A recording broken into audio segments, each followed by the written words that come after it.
샬롬 반갑습니다. 황예찬 목사입니다. 오늘 썸네일 제목 보고 놀라셨죠? 이미 가정예배 잘 드리고 있는 분들은 고개를 갸우뚱 하셨을 거고요. 전통적인 신앙교육 받아오신 분들은 오늘 제목을 보고 야, 저 황예찬 목사 이상한 목사 아니야? 라고 하면서 버럭 하시기도 하셨을 것 같습니다. 물론 오늘 제목과 다르게 가정예배 드리셔야 합니다. 그런데 저는 가정예배 드리지 마세요 라고 했는데 그 말에 한 단어만 추가하면 맞는 말이 된다고 생각합니다. 뭐냐면요, 바로 가정예배 억지로 드리지 마세요. 가정예배 형식을 가지고 드리지 마세요. 가정예배 재미없게 드리지 마세요. 이렇게 말 속에 한 단어만 조금만 바꿔서 넣으면 너무 맞는 말이 된다라는 거죠. 지난 강의에서 말씀드렸듯이 저는 미션스쿨에서 우리 초등학생 아이들을 만나고 있습니다. 이제 처음 아이들이 1학년으로 입학할 때요, 저희 학교 기독교인 비율이요, 물론 매년 조금씩은 다르긴 하지만 대략 한 50% 정도입니다.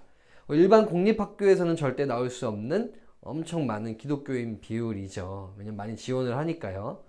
와, 기독교인 많구나 싶은데요. 근데 반대로 교회랑 비교를 한다면 많은 건가요? 아니죠. 50%나 되는 숫자가 비기독교인 아이들이라는 뜻입니다. 교회 문턱에도 안 가본 아이들, 교회에 왜 십자가를 걸었는지조차 모르는 아이들, 성경책이 뭐 하는 책인지도 모르는 그런 아이들이 50%나 오게 됩니다. 그런데 그런 아이들을 데리고 예배를 드린다. 나중에 잘 드리지만 예배를 처음 드린다. 이게 예배인지 놀이터인지 마트인지 구분이 안 가요. 그런데 중요한 게 있어요. 이 아이들이 처음 모습을 보면 어른 보기에는 엉망으로 예배한다고 느껴져요. 근데 그래서 강압적으로 예배를 제대로 드려! 혹은 언성을 높이거나 바르게 앉히려고 애를 쓰고 드리면 괜찮을까요? 잠깐은 애들이 조용해질 수 있어요. 근데요, 그 아이들이 그런 과정을 거치면 내면 무의식에 이런 게 잡히는 거예요. 예배는 혼나는 일, 예배는 억지로 드리는 거, 예배는 재미없는 거, 요새 말로 노잼이다 라는 인식이 바뀌게 된다는 거예요. 잠깐 겉보기에는 뭐라 다그치면 예배 잘 드려지는 것처럼 보여요. 근데 계속 이어지지 않을 거예요, 분명히. 끊임없이 질책하고 통제하는 예배로밖에 남지 않게 된다라는 겁니다. 그런데 이 이야기가 가정 예배도 동일하다는 거예요. 드리기 싫다는 아이 붙잡아 놓고 야 똑바로 해 언성 높이고 강압적으로 진행하고 교회에서 드리는 그 예배 형식 방식이랑 똑같이 일련의 순서 딱딱딱 가지고 드리는 예배 그렇게 앉혀 놓는다. 그러면요, 초등학교 시기에는요 드려요. 엄마 아빠 무서워서 여러 가지 보상 때문에 드릴 수 있어요. 그런데 그 이후의 시기는요, 분명히 그 아이 튕겨져 나갑니다. 아이는 그렇게 예배에서 탈출할 날만 손꼽아 기다리게 된다라는 거예요. 그러다가 시간이 지나서 엄마 아빠 손에서 더 벗어나고 중학생이 되면 그러던 어느 날 엄마 아빠도 신앙보다는 공부 이야기 더 많이 하게 되고 학원에 긴 시간 있게 되고 아이는요 그때 이거다 하는 거예요. 공부 핑계 삼아서 신앙과 멀어질 빌미를 잡게 됩니다. 이처럼 예배는 싫은 거 억지로 하는 거라는 인식을 심어주는 게 맞는 일이겠냐라는 거죠. 그렇다고 다 같이 예배 드리지 맙시다 라고 말하는 것은 더 무책임한 말이겠죠. 그러면 어떻게 해야 할까요? 집에서는 제발 예배 형식을 깨셨으면 좋겠습니다.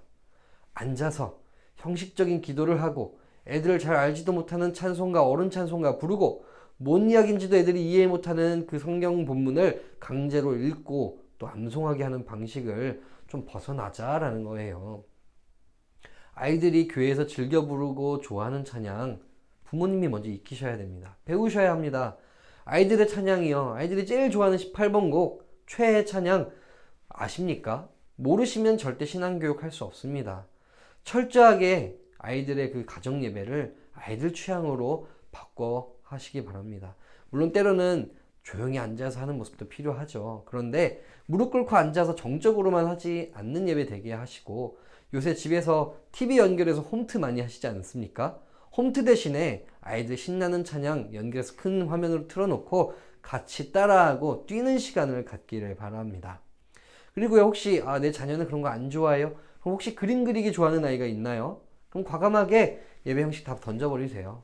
그리고 스케치북 펴세요. 그리고요, 부모님이 아이가 알만한 성경 인물이나 성경에 나오는 물건, 뭐 혹은 과일, 뭐 여러 가지 동물 이런 것들을 한번 아이들에게 그려주시고 맞춰봐 하고 퀴즈 내주셔도 재밌습니다.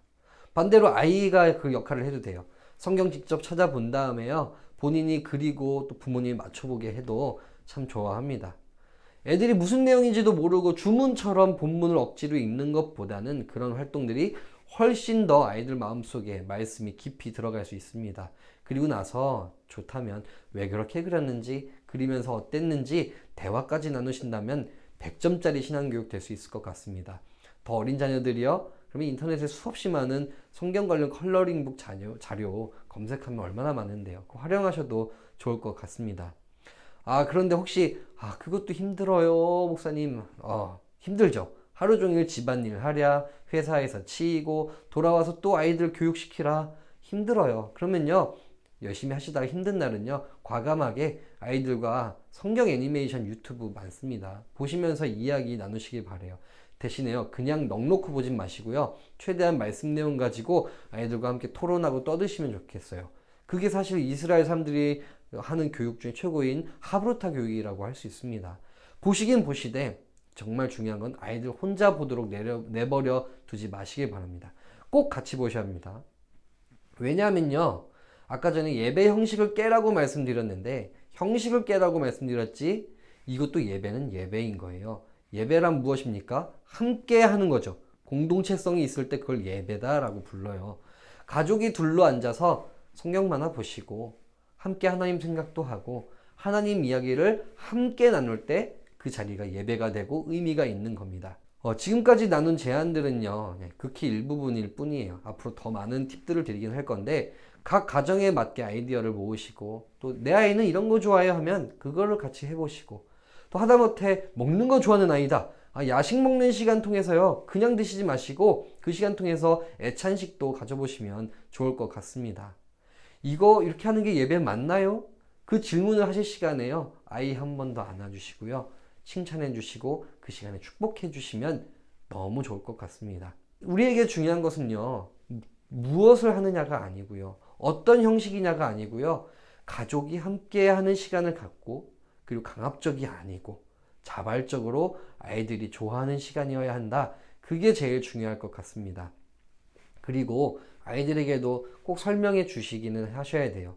교회에서는 많은 사람들이 함께 예배를 드리고 또 전통이라는 것이 있기 때문에 적정한 형식을 따라 여러 순서로 예배를 드리는 거야. 그렇게 순서가 형식이 있어야지 교회에선 잘 드릴 수 있어. 하지만 그것만이 예배는 아니야. 그런 거 없어도 우리가 함께 하나님 생각하면 그게 예배야 라고 알려주시기 바랍니다. 예배에 있어서 중요한 것은요, 뭔가요? 형식이 아니라 하나님 높여드리는 거, 우리가 하나님 때문에 기뻐하는 거, 하나님을 알기 원하는 거, 우리 가족이 하나님 안에서 행복한 거 아니겠습니까? 그 설명을 아이들에게 해주세요. 아이들 다 알아들을 거예요. 교회에서 드리는 모습과 달라 보일 수는 있지만 아이들한테 분명히 선포해 주세요. 이거 예배야. 어린 자녀들도요, 그럼 고개를 분명히 끄덕이고 그렇구나, 예배는 이런 거구나 하고 이해할 거예요. 그리고 그 과정이 쌓이잖아요. 애들이 먼저 얘기할 겁니다. 엄마 아빠 나 예배 좋아요. 엄마 아빠 오늘 빨리 예배하고 싶어요 라고 이야기할 겁니다. 오늘은 이렇게 가정 예배에 대해서 함께 짧게 나눠봤습니다. 오늘도 제가 우리 신앙의 부모님들에게 작은 숙제 하나를 내드리도록 하겠습니다. 우리 아까도 말씀드렸던 내 아이의 가장 좋아하는 최애 찬양을 알아내기입니다. 그리고 심화학습 하실 분들은요, 우리 아이들 좋아하는 찬양의 율동을 유튜브를 보시고 외워보시는 게 오늘의 부모님들 숙제입니다. 아니요, 저 못해요, 목사님. 저 몸치예요. 네, 그게 더 재밌어요. 못해야지 더 재밌어요. 아마 엄마가 집에서 내가 매주 부르던 찬양을 따라하면서 몸치인 모습을 보여주면 아이는 그걸 보고 왜 이렇게 못해하지 않고요, 행복해 할 거예요. 오늘 아이들 앞에서 먼저 도전해 보십시오. 오늘 이렇게 숙제를 내드리면서 오늘은 이만 짧게 이야기를 마치고요. 또 다음에 새로운 자녀 신앙교육 컨텐츠를 가지고 또 찾아뵙도록 하겠습니다. 감사합니다.